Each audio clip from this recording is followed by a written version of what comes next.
Welcome back to the second and final in our short module on defining God-given vision. We're asking the question, what is this thing we call vision in the contemporary Christian church? Last time we sought to answer that question by looking at how the term vision is used in the broader society to contrast it with how vision is seen in the church.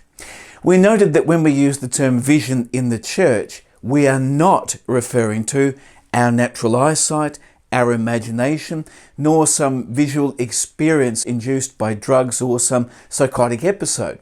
Nor are we referring to the innate visionary capacity many people have in their professional or artistic world. Nor are we alluding to visions that the Old Testament prophets and some New Testament believers received.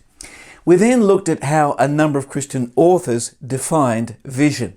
Now, to put the contemporary notion of vision into a biblical framework, we'll focus on Nehemiah's leadership. The background of Nehemiah's book was that Judah was in exile in Babylon. Nehemiah was the cupbearer to the Persian king Artaxerxes. His brother had returned from Jerusalem, so Nehemiah inquired about the state of the city and the remnant of the people still living there.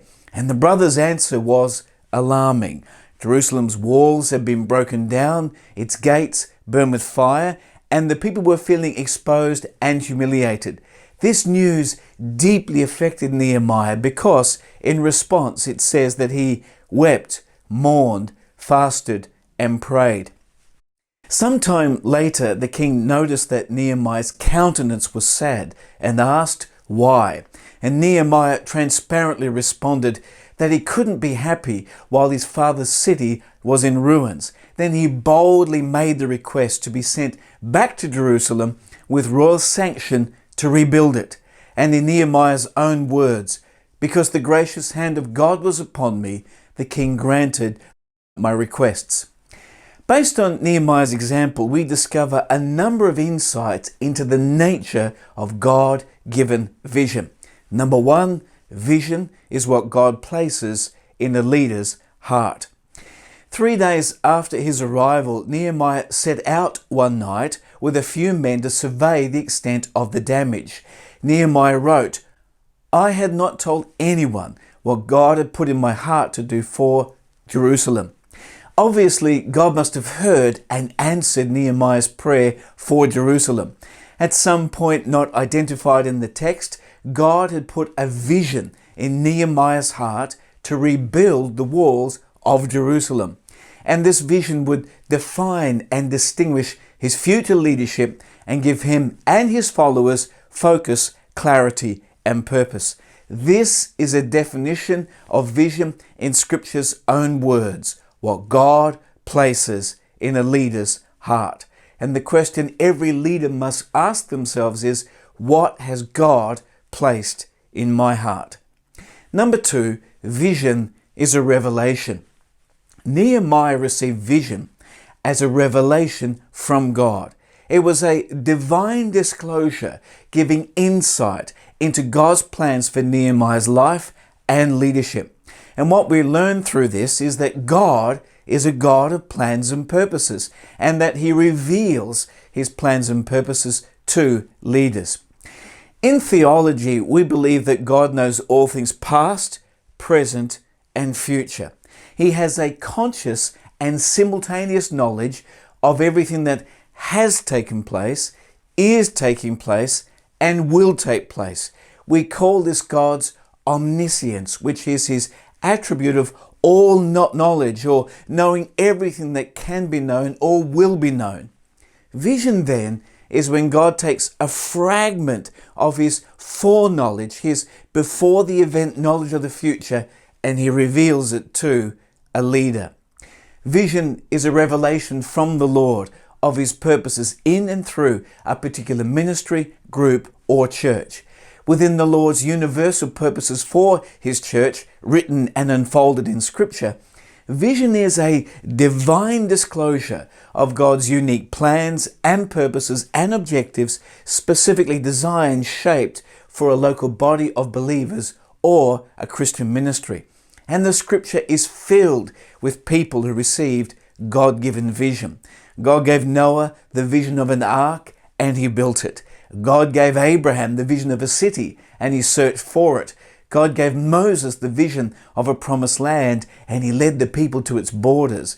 God gave the Apostle Paul a vision to evangelize the Gentiles, and he covered the Roman world with the message of Jesus Christ and him crucified. Number 3, vision is what a leader sees beyond their natural sight. Let's return to Nehemiah's nighttime reconnaissance survey of Jerusalem. In a physical, material, and visible sense, what Nehemiah inspected in Jerusalem that night must have been a mess. While Nehemiah visibly saw the devastated state of Jerusalem, he also saw something which was invisible to the human eye. He saw what God had placed in his heart. Vision, therefore, could be considered as what we see with our eyes closed, because what we see with our eyes closed is often more important than what we see with our eyes open. A classic example of this is found in Romans 4, where Paul had been writing about how God gives life to the dead and calls things that are not as though they were.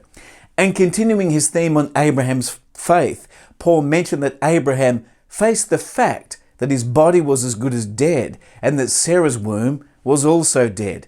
And in the face of the stubborn biological and empirical facts of his sterility and Sarah's infertility, Abraham did not allow his faith to diminish or vacillate. And despite the factual, visible evidence to the contrary, Abraham was fully persuaded that God had the power to do what he had promised. In other words, Abraham did not focus on what his eyes could see, which was the visible fact that he and his wife were incapable of procreating. Instead, he focused upon the invisible reality of God's faithfulness to fulfill the promise of a son. Abraham's example teaches us that we need to focus on what God has placed in our heart and not on the visible evidence that says something to the contrary. God is faithful to what he has promised and is powerful to do what he has promised. It is our prerogative to stay in a posture of faith and wait with confident expectation for God to do the impossible. So in seeking to define God-given vision, we've noted that, based on Nehemiah's example, vision is what God puts in the heart of a leader by revelation, divine disclosure, which gives the leader an insight into God's unique plans and purposes for the church or ministry he or she is leading. And vision is to see something that is not yet visible as it will be. Now to an important question. Why is vision important? Vision gives a leader navigation into the future by helping leaders to set the right course. Vision equips a leader to know where they're leading the church or ministry, its people and leaders. Vision produces a leader's energy to enact change, initiate strategic action, and solve problems. Vision builds unity and momentum in the church or ministry as people work and pray toward goals. Vision helps a leader to prioritize their use of time. Vision guides a leader in his or her decision-making processes. Vision necessitates a leader to find the right people for the right roles. Vision breeds passion about God's purposes in the leader and their followers. Vision provides a compelling motivation for why a leader does what they do in leadership. Andy Stanley wrote that vision translates into purpose, which gives the leader a captivating sense of what they're on the earth to do. George Bernard Shaw, Irish playwright, socialist, Nobel Prize and Oscar winner, once wrote that some men see things as they are and say, why? I dream things that never were and say, why not? And in response to God putting a vision in our heart as a leader, can we not loudly declare, why not? Is anything too hard for the Lord? is anything impossible for our God. Therefore, we need to be resolute and filled with faith in pursuit of our God-given vision. Now, before signing off, let me just ask two more big questions. How does a leader translate a God-given vision into reality? And what are the steps involved in seeing a vision come to pass? Well, that's what the next module is all about. It's called 6 Stages of Translating Vision into Reality. And that's where we'll finish this module. I hope it has brought clarification and inspiration for you to pursue your God-given vision.